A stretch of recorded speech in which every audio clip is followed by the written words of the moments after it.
look at your own history, your own culture, your own tradition, there is so much out there.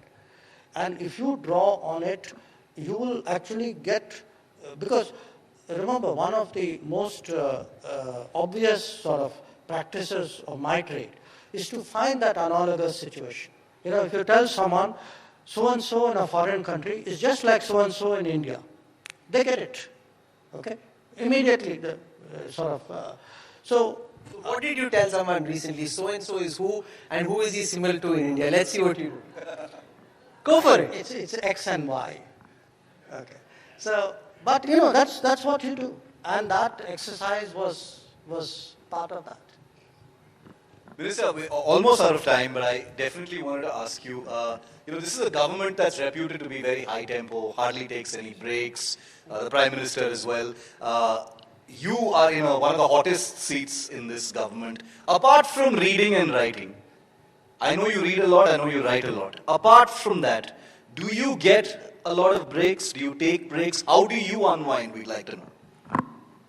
Breaks like, you mean off days? Off days and to relax. What are you talking about, Shiv? What's that? No, look, I think today there's so many things happening in the country and around the world that even if somebody gave you an off day, you wouldn't take it, because you would have stuff to do, you'd be involved in it. So, I do all the things that normal people do, I take a walk in the morning, I play some sports. He beat you at squash, Shiv. He beat you at squash even now. Yeah. One last question, sir. We spoke of the India way, the Mahabharata, the Ramayana. I want to take you to Chinese military texts and strategy.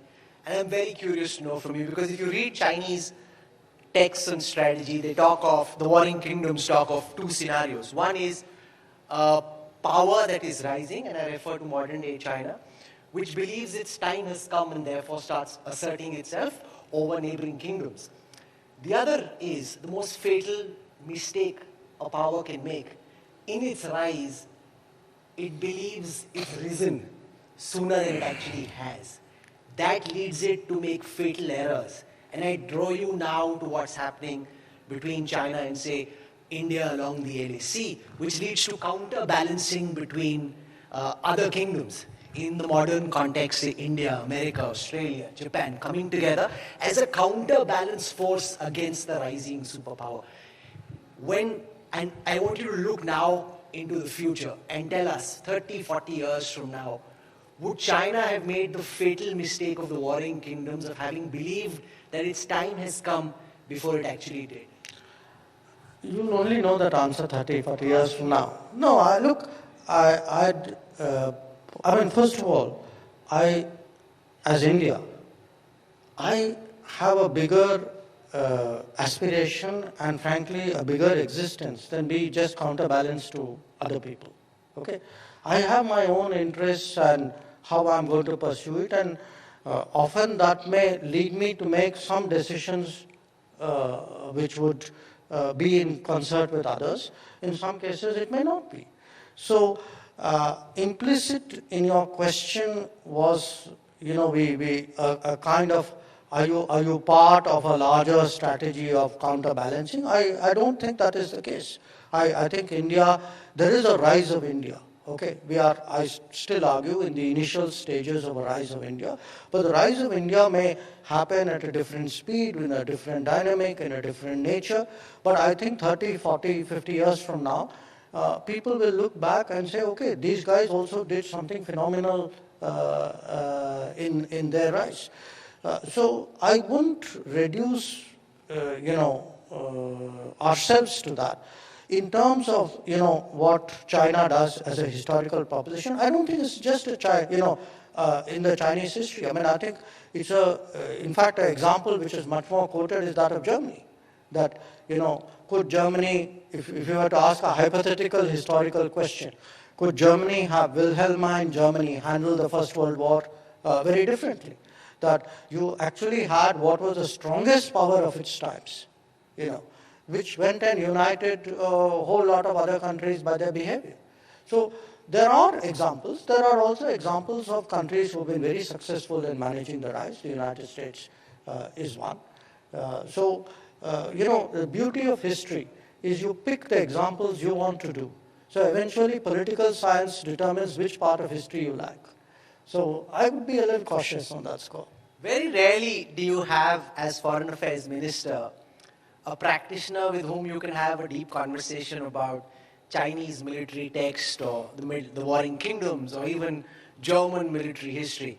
And that is just fantastic, and that's really good for all of us as Indians to have, whether we agree or disagree with some of what you did, but to have someone as accomplished as you at the wheel of India's foreign affairs. This is the first time you've come in real life to an India Today conclave. You've shared some really sharp insights with what's going on in your mind and how you're calibrating India's foreign policy. And we deeply appreciate you having taken our time. Can we have a very warm round of applause for India's Foreign Affairs Minister, Dr. Subramaniam Jaishankar. It's been an absolute privilege and a pleasure listening to you over the last 45 minutes. Thank you, sir. India has always had to navigate a very complex neighborhood. But rarely before in time has our country had to face so many simultaneous global headwinds. From the Taliban takeover of Afghanistan to the PLA's military build-up along the line of actual control, the geostrategic risks to India are clear and present. The man responsible for charting the course of India's foreign affairs through these turbulent waters is a long-time practitioner in the fine art of diplomacy, considered by many in the foreign services as the finest of his generation. Dr. Jaishankar now has that rare opportunity to shape policy in his area of professional expertise. It's that sweet spot that lakhs of professionals dream about, but only the chosen few get to practice. Ladies and gentlemen, join me in welcoming, for his conclave debut in New Delhi, the External Affairs Minister of India, Dr. Subramaniam Jaishankar. Can we have a warm round of applause, please? Joining me for this interaction are India Today's Foreign Affairs Editor, Geeta Mohan, and Executive Editor of India Today Television, Shiva Arora. Dr. Jaishankar, welcome. Let me start by asking you about your reading of the current situation in Afghanistan. There have been lots of reports about the Baradar faction and the Haqqani faction being at loggerheads. How are you working towards recalibrating India's relationship with the new Afghanistan in light of the reality of the Taliban takeover in Kabul? Dr. Jaishankar. Yes. First of all, thank you, Rahul. It's good to be with all of you today. Look, the situation in Afghanistan is still unfolding. There is still a lot of lack of clarity. I mean, obviously, some of the more visible changes are apparent. So you have to take your positions, make your decisions on the basis of what you have.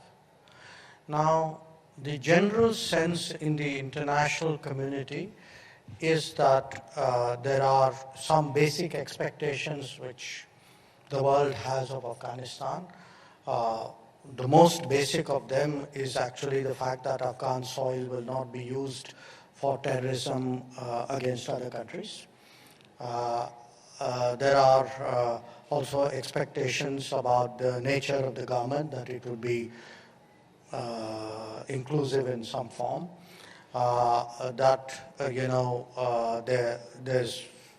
There's a view about what are considered governance standards in this day and age. Question of how you deal with minorities, with women, with children, how you deal with people who want to leave your go out of your country or come into your country. I mean, legitimate moment. So I think these are all live issues, and we are obviously quite involved in shaping the thinking of the international community on that. Partly because we also happen to be at this time a UN Security Council member. Many of these debates are taking place there. Some of them are taking place in the G20 format. We had a foreign ministers meeting of the G20. So I think it's it's evolving. We are making it up, obviously responding to the situation as you go along. But beyond that, it's hard to take a very definitive position because the situation on the ground doesn't allow for it. Just a question on the engagement. We know that when the Taliban took over Kabul, there was the first engagement between our ambassador in Doha, Deepak Mittal,